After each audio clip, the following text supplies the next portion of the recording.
ECBN නාලිකාව තුලින් ඔබට ගෙනෙන්නා වූ මේ දේව සේවය දේව පණිවිඩය නත්තල් දවසේ ගෙනෙනා වූ දේව පණිවිඩය ප්‍රථමයෙන් අපි මොහොතක් හිස්නමා යාඥා කරමු. ශුද්ධ දෙවි පියාණනි ආත්මයන් වහන්සේ අපට ඔබ වහන්සේගේ වචනය හරියාකාර දැනගැනීමටත් හරියාකාර ආත්මික දේ ලබා ගැනීමටත් ඔබ වහන්සේ කියනා වූ ඒ ශබ්දය ඇසීමටත් අපේ කන් ඔබ වහන්සේ විවෘත කරන්න ලෙස මා ඉල්ලා සිටිනවා. මේ අවස්ථාවේදී අසා සිටින සෑම දෙනෙක්ම ඔබ වහන්සේගේ අතට බාර කරනවා. සුද්ධාත්මයන් වහන්සේ අපට මේ පණිවිඩය ගෙන එන නිසා ඔබ වහන්සේ ස්තුති කරනවා. යේසුස් වහන්සේගේ නාමයෙන් ඉල්ලා සිටිනවා. ආමෙන්. මේ දවස්වල අපි නත්තල ගැන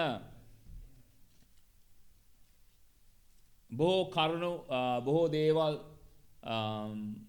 කරමින් සිටින දවස් මේවා. ඒ වගේම නිවාඩු ලැබෙන දවස්. ලෝකේ හැම නගරයකම හැම දේශයකම නත්තල ගැන හැම කෙනෙකුටම දන්නවා. කිතු බැතියන්ටත් කිතුණු නොවන අයවලුන්ටත් නත්තල ගැන බොහෝසේ දන්නවා. ඉතා අලංකාර වූ විලාසිත වූ දේවල් එනම් ලයිට්ස් ඩෙකොරේෂන්ස් වගේ දේවල් නිවස්වල තිබෙනවා. එම නිසා ECBN මේ නාලිකාව තුළින් ගෙනෙන්නා වූ මේ නව ජීවය යේසුස් ක්‍රිස්තුස් වහන්සේ තුළ කියනා වූ පදනම මතෙන් ගෙනෙනා වූ මේ පණිවිඩය ඔබට උන්වහන්සේ හරියාකාර දැනගැනීම සඳහා උන්වහන්සේ මේ දවස්වල අප තුළින් කතා කරන්නට ලෑස්ති වී තිබෙනවා. එම නිසා ප්‍රථමයෙන් මා කියන්න කැමති එක්තරා කාරණයක් නම් යේසුස් වහන්සේ ඇත්තටම සිටපු මිනිස්සෙක්ද? ගලීලිය කියනා වූ නගරේ උන්වහන්සේ විශේෂයෙන් ජීවත් වුණා කියලා බයිබලයේ සෑම දෙයක්ම සඳහන් වෙනවා. අපි කිතු බැතියන් ලෙස අපි ඒවා තරේ විශ්වාස කරනවා. නමුත් කිතුණුවන් නොවන අය මේ නාලිකාව බලන අතර ඒගොල්ලන්ට මේක ඉතා විස්තරාත්මකව සහ පැහැදිලි ලෙස ගෙනෙන්ට මම අද සූදානම් වී එවෙනවා. අපි දන්නවා විවිධාකාර අර්ථකථනයන් විවිධාකාර අර්ථ නිරූපණයන් යම්කිසි දෙයක් සම්බන්ධවෙන් සමාජයටත් සහ දේශපාලන අයවලුන්ටත් එනම් සිද්ධීන් දකින අයවලුන්ටත් බොහෝ අදහස් තිබෙනවා. උදාහරණයක් වශයෙන් අපි දන්නවා ට්වින් ටවර්ස් කියන්නා වූ ගොඩනැගිලි දෙකක් ත්‍රස්තවාදයෙන් ඒවා විනාශ කරන ආකාරය 2001 වන වර්ෂයේ අපි දැක්කා. ඒ සිදුවීම සිද්ධ වෙන විට එය බලා සිටිපු හුඟක් දෙනෙක් ඒ ගැන කතා කරන්න පටන් ගත්තා. ඒගොල්ලන් කියන්න පටන් ගත්තේ මේක ඇවිල්ලා මැද පෙරදිග සිට එන්නා වූ ත්‍රස්තවාදීන්ගේ පහරදීමක් කියා ඒගොල්ලන් කියා සිටියා. ඒක තවත් පාර්ශවයක් කියා සිටියා මේක නම් දේශපාලන කූට ව්‍යාපාරයක් වෙන්න ඇති. දේශපාලනය මේට සම්බන්ධව ඇති. එනම් මූල්‍ය මුදල් ගැන යම්කිසි දෙයක් මේකලම් මේ ගොඩනැගිලි විනාශ කිරීම තුළින් යම්කිසි දෙයක් කරන්නට ලෑස්ති වුණා කියා මෙවැනි අදහස් බොහෝ දෙනෙකුට තිබෙනවා. ඒක අපි දන්නවා ජෝන් එෆ් කෙනඩි මැරුණු දවස්වල ඝාතනය කරපු දවස්වල අපි දැක්කා බොහෝ දෙනෙක් ඒ සිද්ධිය ඇසින් දුටු සාක්ෂි තිබුණ අය වීඩියෝ වලින් ගත්තා සාක්ෂි තියෙනවා අය ඒ වගේම මේ දේ එවැනි ආකාරයට පටිගත කරත් මිනිසුන් ඇසින් බැලුවත් සාක්ෂි දෙන්නට මනුෂ්‍යයන් හිටියත් තවත් පාර්ශවයක් ඊට හාත්පසින් වෙන වාද විවාදයන් මේ ගැන තිබෙන බවට අපි දකිනවා. මන්දයත් මං මේ දේවල් දෙකම ඔබට ගෙන ආවේ යේසුස් ක්‍රිස්තුස් වහන්සේ ගැනත් උන්වහන්සේව දුටු ඇස්වලින් දුටු උන්වහන්සේ සමග ජීවත් වුණ අයවලුන් කියන්නා වූ සෑම දෙයක් මේ බයිබලෙන් ලියා තිබෙනවා. නමුත් පරස්පර විරෝධී අදහස් තිබෙන නිසා මා සිතුවා යම් කිසි දෙයක් කරන්නට. එනම් කිතුනුවන් නොවන පුරාණ ඉතිහාසඥයන් ලියා තිබෙන දේවල් යේසුස් ක්‍රිස්තුස් වහන්සේ සහ යේසුස් ක්‍රිස්තුස් වහන්සේ පසුපස ගිය ගෝලයන් උන්වහන්සේ පිළිගත් අයවලුන් ගැන සඳහන් වී තිබෙන්නා වූ කාරණාවන් ඔබට මම ගෙනෙන්ට කැමැති. තලස් කියන්නා වූ පුරාණ ඉතිහාසඥයෙක් එනම් එයා ලේඛකයෙක් ලෞකික ලේඛකයෙක් ඔහු 52 වෙනි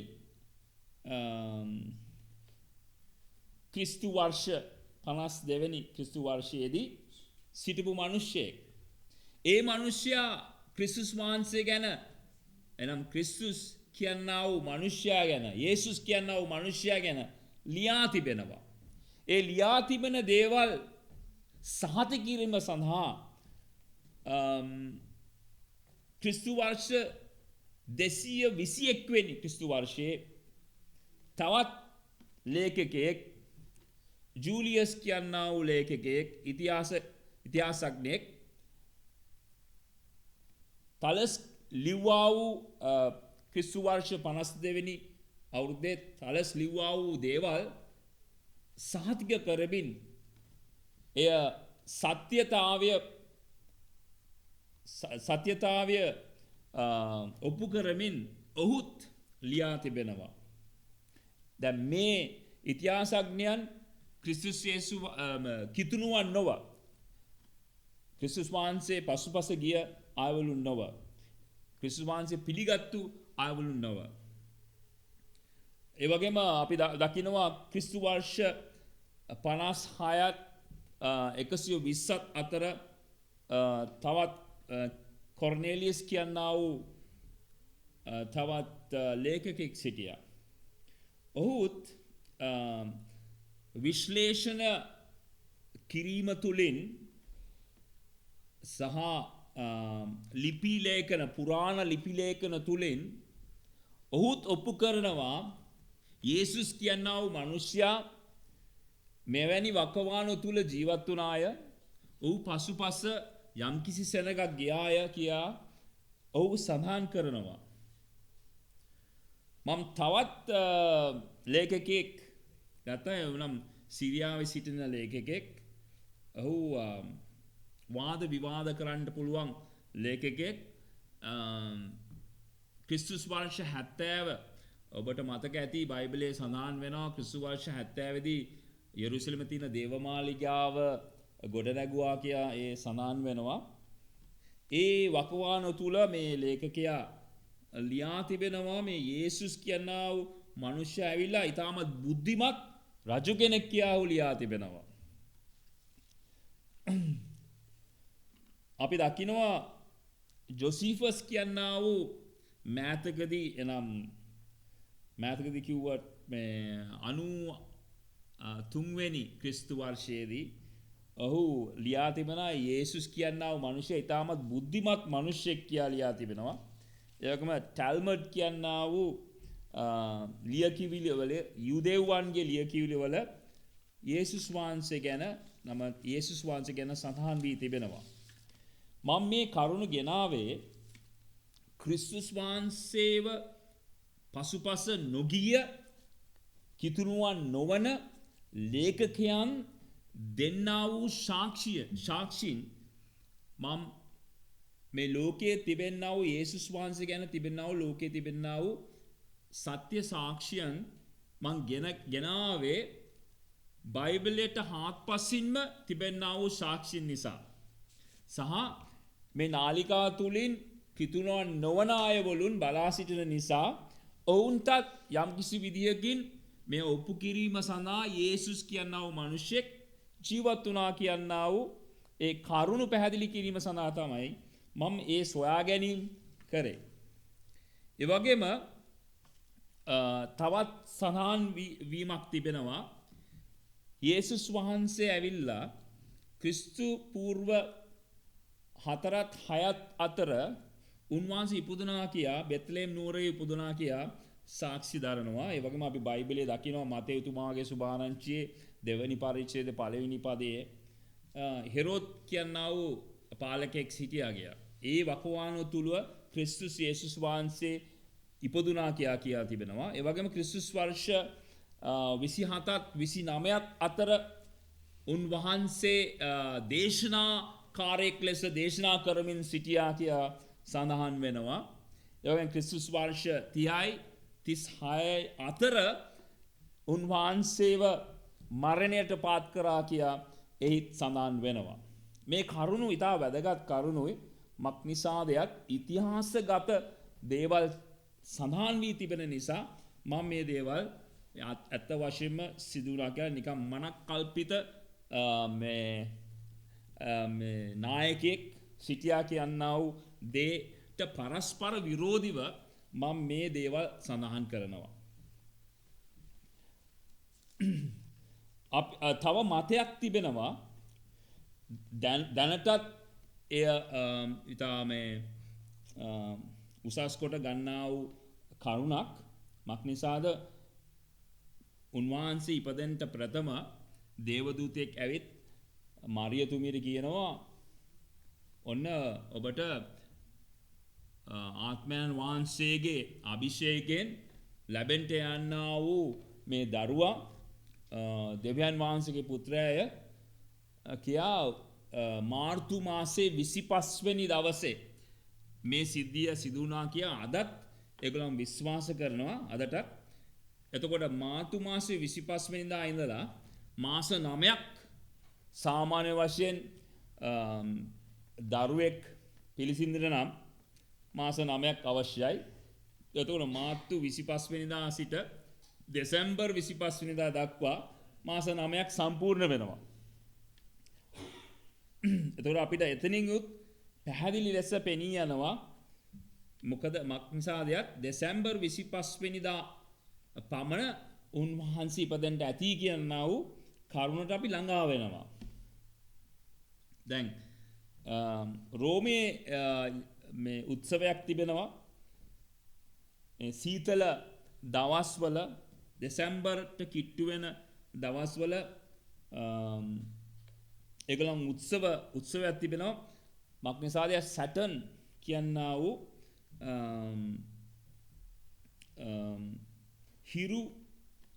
හිරු නොබස්සින්නා වූ රාජ්‍ය පාලනය කරන පුත්‍රයෙක් බිහි වුණා කියනා වූ ඒ සිද්ධිය නම් මිත්‍ර කියනා වූ නමක් දරන පුත්‍රයෙක් ඒ වකවානුව තුල ඉපදුන අය දෙසැම්බර් කියනා වූ වකවානුව තුල ඒ දවස්වල ඉපදුන නිසා දෙසැම්බර් 25 වෙනි දවස දක්වා ඒගොල්ලන් මේ උත්සවය ආකාරයට ඒ උත්සවය පවත්වනවා. යුදෙව්වන්ගේ ඉතා පුද්ගලිකව යුදයන්ගේ ඉතා ලොකුම මංගල්‍ය නම් එය එනම් ලයිට්ස් ෆෙස්ටිවල් කියනවා ඉංග්‍රීසියෙන්. ඉතා ආලෝකමත් වූ මංගල්‍යයක්. එය හනුකා කියනා වූ මංගල්‍ය ඒ අපි කැලෙන්ඩරේ බැලුවොත් කිෂ්ලෙව් කියන්නා වූ මාසේ එනම් දෙසැම්බර් මාසයට සඳහන් වෙනවා. ඒ දවස්වල ඉපදුනා කියා මේ හනුකා කියන්නා වූ දවස්වල ඒගොල්ලන් මේ මංගල්‍යයක් පවත්වනවා. එම නිසා මේ මංගල්‍ය පවත්වන දවස්වල යෙරුසලමේ දේවමාලිගාවට යාඥා කරන්න නැත්නම් ආරාධනා කරන්නට බැරූ දවස්වල නැවතත් ඒගොල්ලන්ට ආරාධනා කරන පිණිස දොරවල් ඇරියා දේවමාලිගාවේ දවස්වල. එම නිසා 25 වෙනිදා දෙසැම්බර් 25 වෙනිදාට තාමත් කිට්ටු සමවෙන්න කිට්ටු උත්සවයක් පවත්වන නිසා උන්වහන්සේගේ යේසුස් වහන්සේගේ උත්සවය ඒ දවස්වල පවතන්ට කාරණාවන් මම ඔයගලන්ට පැහැදිලි කරලා දුන්නා. එතකොට 25 වෙනිදා ඇයි අපි තියන්නේ ගියා අකුරටම කියන්න බෑ 25 වෙනිදා තමයි යේසුස් ක්‍රිස්තුස් වහන්සේ ඉපදුනේ කියලා. නමුත් මේ මංගල්‍යයන් දිහා බලන විටයි මේ කරුණු දිහා බලන විට සාමාන්‍ය වශයෙන් එක්කෙනෙකුට කියන්න පුළුවන් මේ දවස්වල වෙන්න ඇති යේසුස් ක්‍රිස්තුස් වහන්සේ ඉපදෙන්න ඇත්තේ කියලා. මොකද යුදෙවන්ගේ කැලෙන්ඩරේ කියනවා කිෂ්ලෙව් 25 වෙනිදා කිෂ්ලෙව්. ඒ කියන්නේ දෙසැම්බර් මාස. එම නිසා අපිට යම් කිසි ආකාරයකට මේක පිළිගන්න පුළුවන් කරුණක් ලෙස අපිට පැහැදිලි ලෙස පෙනී යනවා. දැන් මම යනවා අපේ ශුද්ධ වූ බයිබලයට. බයිබලයේ මුළු බයිබලයේ සඳහන් වෙන උන්වහන්සේගේ ඉපදීම ගැන. අනාවැකි පළ කරලා තිබෙනවා වර්ෂ ගානකට ප්‍රථම උන්වහන්සේ ඉපදෙන්න යනවාය කියලා. මේ ලෝකේ බේරා ගන්නට යනා වූ දෙවන් වහන්සේගේ පුත්‍රයා කියලා. මම යම් කිසි පද වගයක් ගත්තා කියවන්ට එසායා පොතේ 7 වෙනි පරිච්ඡේදයේ 14 වෙනි පදය මෙසේ සඳහන් වෙනවා. එබැවින් ස්වාමින් වහන්සේම නුඹලාට ලකුණක් දෙනසේක. බලව කන්‍යා ගර්භිණීව පුත්‍රයෙකු වදා එම්මානුවේල් යන නම ඔහුට තබන්නේය. ඔක දැන් අනාගත වාක්‍යයක් අනාගත වක්තෘ එසායා තුලින් කියන ලද්දා වූ වාක්‍යයක්. තවත් පදයක් තියෙනවා එසායා 11 වෙනි පරිච්ඡේදයේ පළවෙනි පදය.